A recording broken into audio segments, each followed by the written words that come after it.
Nah, nanti dilampirkan, ini anggaran dasar, anggaran rumah tangga, ini yang mewakili, bisa ketua dan sekretaris, itu harus dijelaskan. Siapa ketua dan sekretarisnya? Itu kalau mewakili lembaga. Kalau tidak dijelaskan, nanti kami takut tiba-tiba Bapak mengatasnamakan organisasi A, ada lagi orang mengatasnamakan organisasi A itu. Nanti bisa kita lihat. Nah, oleh karena itu, kalau mewakil tadi ada 2 atau 3 menyebut mewakili kelompok ini, mewakili ini, itu beda cara penguraiannya di legal standing itu. Jadi kalau perorangan cukup dengan menyatakan bahwa perorangan ini bekerja di mana, akan pensiun di perusahaan ini dalam waktu berapa, atau sudah pensiun, nah itu dijelaskan di legal standing itu. Baru kemudian dijelaskan kepada kami mahkamah, apa hubungan para pemohon dengan norma yang dimohonkan ini. Kira-kira tuh ruginya di mana? Di legal standing itu.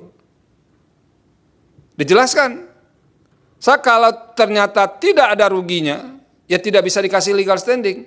Misalnya, Bapak penghasilan tidak kena pajaknya itu, atau pensiunnya itu misalnya kecil dari 60 juta.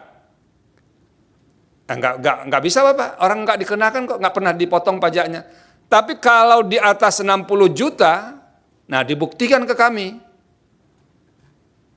Harus dibuktikan bahwa pensiunnya itu lebih dari 60 juta, ini bukti pernah dipotong.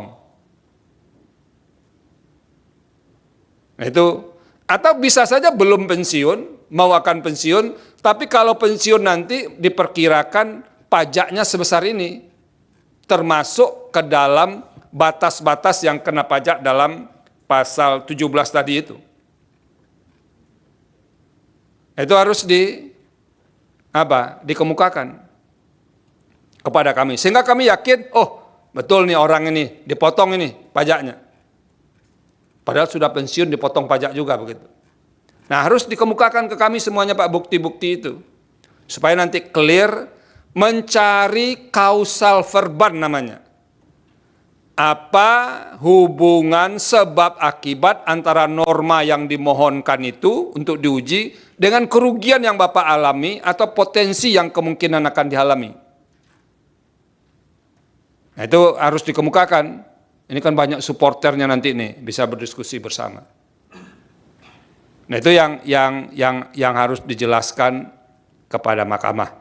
Nah kalau itu sudah dijelaskan, baru di ujungnya berdasarkan penjelasan itu bahwa para pemohon memiliki legal standing karena sudah dijelaskan ruginya atau potensinya itu. Jadi orang yang tidak rugi atau yang tidak berpotensi rugi nggak bisa mengajukan permohonan. Nah itu di legal standing. Nanti saya tadi ada lagi istilah baru nih, luka konstitusional. Ini istilah baru. Saya catat betul nih. Nah, jelaskan Pak, luka konstitusionalnya itu di mana begitu? Nah, di alasan-alasan permohonan awalnya itu harus Bapak cantumkan dulu. Ini pasal berapa yang dimohonkan pengujian. Pasalnya disebut, tapi saya lihat di permohonannya nggak ketemu pasalnya Pak. Mana ini pasalnya? Padahal berulang-ulang disebut pasalnya. Bunyi pasalnya itu tidak ada. Nah, lalu tugas Bapak nanti menjelaskan mengapa pasal-pasal yang diuji itu bertentangan dengan Undang-Undang Dasar. Bapak mau menggunakan pendekatan filosofis boleh, mau menggunakan pendekatan perbandingan boleh, mau menggunakan pendekatan apa boleh dan segala macamnya. Yang penting nanti kami, mahkamah, hakim, yakin dengan argumentasi Bapak bahwa oh iya ternyata ini pertentangan. Itu harus dijelaskan.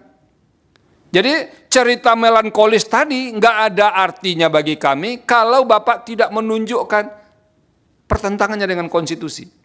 Jadi Bapak jelaskan nanti Kenapa pasal 4 itu bertentangan dengan Undang-Undang Dasar? Pasal berapa dalam Undang-Undang Dasar yang dijadikan dasar pengujiannya? Iya kan? Kalau dibatalkan semua nanti Pak, tidak bisa orang yang menerima gaji, menerima upah, menerima tunjangan, yang menerima honorarium, komisi, bonus, itu jadi hilang semua. Enggak ada alasan pemerintah menarik pajak lagi nanti. Jadi harus clear. Bapak kan kepentingannya soal uang pensiun. Jadi kalau begitu artinya pasal 4 ayat 1. Jadi nanti menyatakan frasa uang pensiun dalam pasal 4 ayat 1 huruf A undang bla bla bla bertentangan dengan Undang-Undang Dasar 1945 dan tidak memiliki kekuatan hukum mengikat. Karena Bapak kan mendalilkan soal uang pensiun saja. Masa Bapak mau batalkan juga negara mau minta pajak dari gaji, minta pajak dari upah atau tunjangan lainnya. Jadi sepanjang yang Bapak dirugikan itu saja, jangan dihilangkan semua Pak. Nanti kalau nggak ada pajak nggak bisa hidup juga kita ini, nggak bisa ini hakim-hakim nggak ada gajinya susah juga, repot nanti. Nah kalau Bapak hanya terganggu oleh uang pensiun itu saja yang minta dibatalkan, yang lainnya jalan terus. Nah itu nggak clear di sini.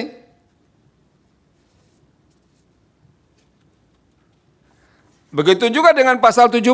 Bapak keberatannya dengan apa di pasal 17 itu? Apakah batas dana pensiun yang dikenakan itu 60 juta itu terlalu kecil mungkin? Bapak misalnya oke lah kalau mau dipotong jadi berapa gitu. Tapi kan nggak bisa juga dihilangkan semua. Nanti nggak ada alasan pemerintah untuk memotong. Jangan-jangan kalau itu dihilangkan semuanya bisa dipotong. Mau orang pensiunnya 5 juta, 10 juta dipotong juga. Tidak pasti jadinya. Nah itu yang paling penting Bapak jelaskan ke kami. Mahkamah tidak akan mengabulkan permohonan para pemohon atau pemohon kalau kemudian menimbulkan ketidakpastian baru. Nah, itu harus clear Pak.